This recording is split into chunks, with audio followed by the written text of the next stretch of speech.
সবাইকে স্বাগত জানাচ্ছি। আমি ফিরোজ তোহা। শুরুতেই সংবাদ শিরোনাম জানিয়ে দেব এই মুহূর্তে হাতে পাওয়া সর্বশেষ গুরুত্বপূর্ণ আপডেট আন্তর্জাতিক সংবাদ। শুরুতেই থাকছে মধ্যপ্রাচ্যের আরও দুই দেশে সংঘাত ছড়িয়ে পড়ার শঙ্কা। ইয়েমেনের হুদি বিদ্রোহীরা 4 বছরের অনানুষ্ঠানিক যুদ্ধবিরতি ভেঙে সৌদি আরবের দিকে ক্ষেপণাস্ত্র নিক্ষেপ করেছে। হুতিদের অভিযোগ, সোমবার তাদের নিয়ন্ত্রিত সানার আন্তর্জাতিক বিমানবন্দরে সৌদি সমর্থিত বিমান বাহিনী হামলা চালিয়েছে। এর জবাব হিসেবেই তারা এ হামলা চালায়। এবারে জানাবো হরমুজ প্রণালী রক্ষায় শেষ নিঃশ্বাস পর্যন্ত লড়াইয়ের ঘোষণা ইরানের। যুক্তরাষ্ট্রের নতুন দফার বিমান হামলার জবাবে মধ্যপ্রাচ্যে অবস্থিত একাধিক মার্কিন সামরিক স্থাপনায় ক্ষেপণাস্ত্র ও ড্রোন হামলা চালিয়েছে ইরানের ইসলামী বিপ্লবী গার্ড বাহিনী। নতুন এই উত্তেজনা কেন্দ্রে রয়েছে হরমুজ প্রণালী, যার মাধ্যমে বিশ্বের মোট অপরিশোধিত তেল রপ্তানির প্রায় 50% পরিচালিত হয়। জানাবো চাঞ্চল্যকর সংবাদ, পাহাড়ে সুরক্ষিত ইরানের পারমাণবিক স্থাপনাকে লক্ষ্যবস্তু করবার ঘোষণা ট্রাম্পের। যুক্তরাষ্ট্রের প্রেসিডেন্ট ডোনাল্ড ট্রাম্প ইরানের পাহাড়ের গভীরে নির্মিত পারমাণবিক স্থাপনা পিক এক্স মাউন্টেনে হামলার হুমকি দিয়েছে। সাম্প্রতিক 2 দফার যুক্তরাষ্ট্র ইসরায়েলি হামলায় অক্ষত থাকা এই স্থাপনাকে ইরানের সবচেয়ে সুরক্ষিত পারমাণবিক কেন্দ্রগুলোর একটি বলে মনে করছেন বিশ্লেষকরা। জানিয়ে দেব ইরানে প্রভাব বাড়ছে কট্টরপন্থীদের। যুদ্ধ ছড়িয়ে পড়ার পর ইরানের ক্ষমতা কাঠামোয় কট্টরপন্থীদের প্রভাব আরও বেড়েছে বলে মনে করছেন বিশ্লেষকরা। যুক্তরাষ্ট্র ইসরায়েলের সঙ্গে চলমান সংঘাত, আয়াতুল্লাহ আলী খামেনির হত্যাকাণ্ডের প্রতিশোধ নিতে তারা ঐক্যবদ্ধ অবস্থানে রয়েছে। এদিকে হরমুজের পর এবার লোহিত সাগরে বাব আল মান্দেব প্রণালী বন্ধের ইঙ্গিত তেহরানের। হরমুজ প্রণালীর পর এবার লোহিত সাগরের কৌশলগত জলপথ বাব আল মান্দেব প্রণালী বন্ধ করে দেওয়ার ইঙ্গিত দিয়েছে ইরান। বিশ্লেষকদের ধারণা, ইয়েমেনের হুতি গোষ্ঠীকে ব্যবহার করে এই গুরুত্বপূর্ণ নৌপথে চাপ সৃষ্টির মাধ্যমে যুক্তরাষ্ট্র তার মিত্রদের পাল্টা প্রভাব বিস্তার করতে চাইছে তেহরান। এবং সর্বশেষ জানাবো ইউক্রেনে 3 টনের বোমা হামলার ভিডিও প্রকাশ রাশিয়ার। রাশিয়ায় ইউক্রেনের ঝাপোরিঝিয়া অঞ্চলে ওরিকিভ শহরে 3 টন ওজনের একটি গাইডেড বোমা হামলার ভিডিও প্রকাশ করেছে।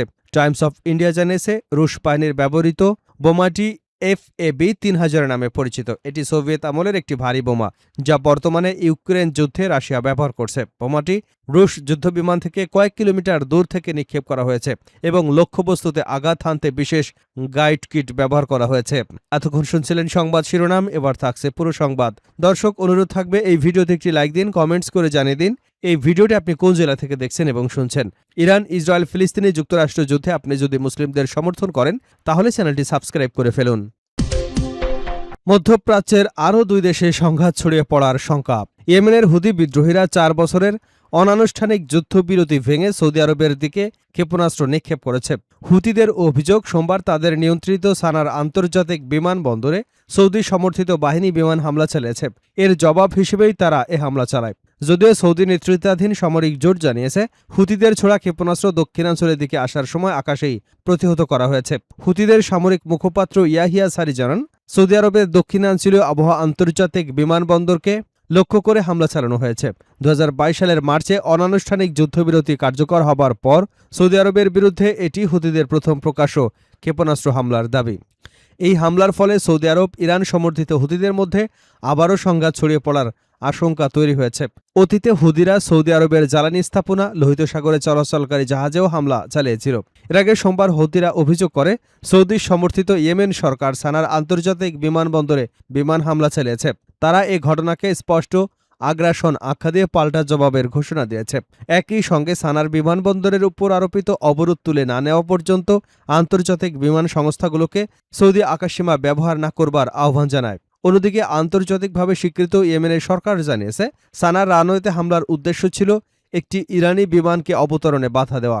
সরকারের প্রতিরক্ষা মন্ত্রণালয়ের দাবি, বিমানটি ইয়েমেনের সার্বভৌমত্ব লঙ্ঘন করে অবতরণের চেষ্টা করেছিল।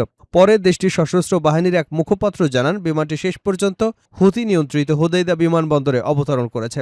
2015 সালে সৌদি নেতৃত্বাধীন জোট হুতিদের বিরুদ্ধে সামরিক অভিযান শুরু করবার পর ইয়েমেনে দীর্ঘস্থায়ী যুদ্ধ শুরু হয়, যা বিশ্বের অন্যতম বড় মানবিক সংকটে পরিণত হয়েছে। যদিও 2022 সালে যুদ্ধবিরতির পর পরিস্থিতি অনেকটা শান্ত ছিল, সাম্প্রতিক এই ক্ষেপণাস্ত্র হামলায় সেই শান্তি ভেঙে নতুন করে আবারও উত্তেজনা বাড়িয়ে দিয়েছে। হরমুজ প্রণালী রক্ষায় শেষ নিঃশ্বাস পর্যন্ত লড়াইয়ের ঘোষণা ইরানের। যুক্তরাষ্ট্রের নতুন দফার বিমান হামলার জবাবে মধ্যপ্রাচ্যে অবস্থিত একাধিক মার্কিন সামরিক স্থাপনায় ড্রোন হামলা চালিয়েছে ইরানের ইসলামী বিপ্লবী গার্ড বাহিনী। নতুন এ উত্তেজনায় কেন্দ্র করে হরমুজ প্রণালী, যার মাধ্যমে বিশ্বের মোট অপরিশোধিত তেল বাণিজ্যের প্রায় 50% পরিচালিত হয়। ইরানের সামরিক মুখপাত্র ব্রিগেডিয়ার জেনারেল মোহাম্মদ আকরেমিনিয়া বলেছেন, যুক্তরাষ্ট্রের শত্রুতামূলক কর্মকাণ্ডের মাধ্যমে হরমুজ প্রণালী কখনোই পুনরায় খুলে দেওয়া হবে না। তিনি বলেন, প্রণালীতে ইরানের অধিকার রক্ষায় দেশটির বাহিনী শেষ পর্যন্ত লড়াই চালিয়ে যাবে। এর আগে যুক্তরাষ্ট্রের কেন্দ্রীয় কমান্ড জানায়, তারা টানা তৃতীয় রাতের মতো ইরানে হামলা চালিয়েছে। দেশটির বিভিন্ন অঞ্চলে শক্তিশালী বিস্ফোরণের খবর পাওয়া গেছে। এর জবাবে ইরানের ইসলামী বিপ্লবী গার্ড বাহিনী বাহরাইনে অবস্থিত মার্কিন নৌবাহিনীর ৫ম নৌবহরের সদর দপ্তর, অস্ত্রগুদাম, একটি স্যাটেলাইট যোগাযোগ কেন্দ্রসহ একাধিক মার্কিন সামরিক স্থাপনায় হামলা চালানোর দাবি করেছে। এদিকে মার্কিন প্রেসিডেন্ট ডোনাল্ড ট্রাম্প কংগ্রেসকে অনানুষ্ঠানিকভাবে জানিয়েছে, ইরানের বিরুদ্ধে নতুন করে প্রতিরক্ষামূলক হামলা চালানোর পরিকল্পনা রয়েছে। মার্কিন সংবাদ মাধ্যমগুলোতে আসা এক চিঠিতে বলা হয়েছে, এই সিদ্ধান্তের ফলে প্রশাসন নতুন করে 60 দিনের সময়সীমা পাবে। এরপর হামলা অব্যাহত রাখতে কংগ্রেসের অনুমোদন নিতে হবে। ট্রাম্প আরও দাবি করেন, যুক্তরাষ্ট্র হরমুজ প্রণালী নিয়ন্ত্রণ গ্রহণ করবে এবং নিরাপত্তা নিশ্চিত করবার বিনিময়ে ওই পথ দিয়ে চলাচলকারী জাহাজের প্রতিটি পণ্যের উপর 20% হারে অর্থ আদায় করবে। পাশাপাশি ইরানের বন্দরগুলোর উপর অবরোধ পুনর্বহাল এবং ইরানের গ্রাহকদের জাহাজ চলাচল বন্ধ করে দেওয়ার কথাও তিনি জানিয়েছেন। ট্রাম্পের এ ঘোষণার সমালোচনা করে ব্রাজিলের প্রেসিডেন্ট লুলা দা সিলভা বলেন, এটি কার্যত জলদস্যুতা। পাহাড়ে সুরক্ষিত ইরানের পারমাণবিক স্থাপনাকে লক্ষ্য করবার হুমকি ডোনাল্ড ট্রাম্পের। যুক্তরাষ্ট্রের প্রেসিডেন্ট ডোনাল্ড ট্রাম্প ইরানের পাহাড়ের গভীরে নির্মিত পারমাণবিক স্থাপনা পিকঅ্যাক্স মাউন্টেনে হামলার হুমকি দিয়েছে। সাম্প্রতিক 2 দফার যুক্তরাষ্ট্র ইসরায়েলি হামলায় অক্ষত থাকা এই স্থাপনাকে ইরানের সবচেয়ে সুরক্ষিত পারমাণবিক কেন্দ্রগুলোর একটি বলে মনে করছেন বিশেষজ্ঞরা। সোমবার ফক্স নিউজে মার্কিন রক্ষণশীল উপস্থাপক হিউ উইটকে দেওয়া এক সাক্ষাৎকারে ট্রাম্প এই হুমকি দেন। হিউ উইট তাকে মনে করিয়ে দেন যে, যদিও যুক্তরাষ্ট্র গত বছর অপারেশন মিডনাইট হ্যামার এর অংশ হিসেবে ইরানের 3টি প্রধান পারমাণবিক স্থাপনা নাতাঞ্জ, ফোর্দো এবং ইস্পাহানে হামলা চালিয়েছিল, কিন্তু অপারেশন রাইজিং লায়ন বা অপারেশন রোয়ারিং লায়ন কোনোটিতেই সময় পিকঅ্যাক্স মাউন্টেনে স্থাপনাটি লক্ষ্যবস্তু করা হয়নি। জবাবে ট্রাম্প বলেন, পিকঅ্যাক্স একটি বড় ধরনের হামলার উপযুক্ত লক্ষ্য হতে পারে। ইরানকে প্রস্তুত থাকতে বলুন, সম্ভবত খুব শিগগিরই সেখানে হামলা করা হবে। ট্রাম্পের এমন মন্তব্যের জবাবে ইরানের এক নিরাপত্তা কর্মকর্তা হুঁশিয়ারি দিয়ে বলেন, যুক্তরাষ্ট্র ওই স্থাপনায় হামলা চালালে কঠোর জবাব দেওয়া হবে এবং এর মূল্য দিতে হবে মার্কিন সেনা এবং আঞ্চলিক মিত্রদের। পিকঅ্যাক্স মাউন্টেনে ইরানের নাতাঞ্জ পারমাণবিক স্থাপনায় প্রায় 1.5 কিলোমিটার দক্ষিণে অবস্থিত। 2020 সালে পাহাড়ের গভীরে এই স্থাপনা নির্মাণ কাজ শুরু হয়। স্যাটেলাইট চিত্র বিশ্লেষণ করে যুক্তরাষ্ট্রভিত্তিক বিজ্ঞান এবং আন্তর্জাতিক নিরাপত্তা গবেষণা প্রতিষ্ঠান জানিয়েছে, সেখানে এখনও নির্মাণ কাজ চলছে। পশ্চিম দিকের সুড়ঙ্গ পথে যানবাহন চলাচল এবং প্রবেশমুখে আরও শক্তিশালী করবার কাজের প্রমাণ মিলেছে। ওয়াশিংটন ভিত্তিক institute for science and international সম্প্রতি জুন মাসের শেষের দিকে স্যাটেলাইট চিত্রে একটি বিশদ বিশ্লেষণ প্রকাশ করেছে, যা দেখে বোঝা যায় যে পাহাড়ের পারমাণবিক কার্যক্রম চলমান রয়েছে। ইনস্টিটিউটের মতে, পশ্চিম প্যানেলের প্রবেশ পথগুলোর দিকে যাওয়ার রাস্তাগুলো যানবাহন চলাচলে দেখা যাচ্ছে, যা ইঙ্গিত দেয় যে টানেলের কমপ্লেক্সের ভেতরের কাজ এবং প্রবেশ মুখগুলো শক্তিশালী করবার কাজ এখনও চলছে। আইএসআইএস উল্লেখ করেছে যে, যুক্তরাষ্ট্র ইরানের মধ্যে স্বাক্ষরিত সমঝোতা স্মারক অনুযায়ী তেহরানকে তার পারমাণবিক কর্মসূচির ক্ষেত্রের স্থিতিতাবস্থা বজায় রাখতে হবে। প্রতিষ্ঠানটির মতে, পিকঅ্যাক্স মাউন্টেন সহ যে কোনো পারমাণবিক সম্পর্কিত স্থাপনায় নির্মাণ কাজ করা হলে তা চুক্তিটির লঙ্ঘন বলে গণ্য হবে। বিশেষজ্ঞদের ধারণা, স্থাপনাটি মাটির প্রায় 80 থেকে 100 মিটার নিচে নির্মিত হয়েছে। এই গভীরতা বিশ্বের সবচেয়ে শক্তিশালী বাংকার বিধ্বংসী বোমার সক্ষমতার বাইরে হতে পারে। মার্কিন বিমান বাহিনীর তথ্য অনুযায়ী, তাদের ব্যবহৃত সবচেয়ে শক্তিশালী বাংকার বিধ্বংসী বোমা সর্বোচ্চ প্রায় 60 মিটার গভীর পর্যন্ত আঘাত হানতে সক্ষম। যুক্তরাষ্ট্রভিত্তিক জাতীয় নিরাপত্তা গবেষণা প্রতিষ্ঠান নীতি বিষয়ক উপপ্রধান ব্লেইস মিস্টাল বলেন, পিকঅ্যাক্স মাউন্টেনে ফোর্দের চেয়েও গভীর, বড় এবং অধিক সুরক্ষিত। সামরিক মানের ইউরেনিয়াম সমৃদ্ধকরণের চূড়ান্ত ধাপের জন্য এটি ব্যবহার করা হতে পারে। ইরান শুরুতে দাবি করেছিল, স্থাপনাটি ইউরেনিয়াম সমৃদ্ধকরণের যন্ত্র তৈরির জন্য নির্মাণ করা হচ্ছে, সমৃদ্ধকরণের জন্য নয়। তবে আন্তর্জাতিক পরমাণু শক্তি সংস্থার পরিদর্শকদের কখনোই সেখানে প্রবেশের অনুমতি দেওয়া হয়নি। এ কারণে অনেক বিশেষজ্ঞের সন্দেহ, পারমাণবিক অস্ত্র তৈরির জন্য প্রয়োজনীয় 90% সমৃদ্ধ ইউরেনিয়াম উৎপাদনের শেষ ধাপটি নিরাপদে সম্পন্ন করবার উদ্দেশ্যে এই স্থাপনাটি তৈরি করা হচ্ছে। আন্তর্জাতিক পরমাণু শক্তি সংস্থার তথ্য অনুযায়ী, ইরানের কাছে বর্তমানে প্রায় 440 কেজি 60% সমৃদ্ধ ইউরেনিয়াম রয়েছে। বিশেষজ্ঞদের মতে, 60% থেকে 90% পৌঁছতে তুলনামূলক সহজ এবং দ্রুত, খুব অল্প সময়ের মধ্যে 90% সমৃদ্ধ করা সম্ভব। ইরানে প্রভাব বাড়ছে কট্টরপন্থীদের।